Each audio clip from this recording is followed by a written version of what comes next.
Install Android 12 on Nokia 6.1 Plus via LineageOS 19.1. Please check the description for important notes and all the download links. First download ROM and GApps packages, then transfer the downloaded files to the phone storage. Link is in the description below.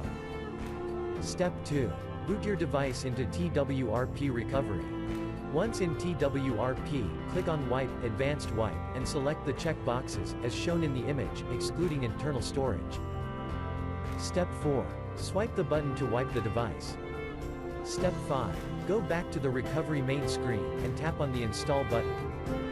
Step 6. Navigate to the storage, and select the ROM zip file. Step 7. Finally, swipe the button on the screen to install ROM file. Step 8.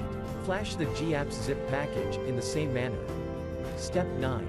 After GApps flashing completes, select Wipe Cache and Dalvik from bottom left side of screen, and swipe to wipe.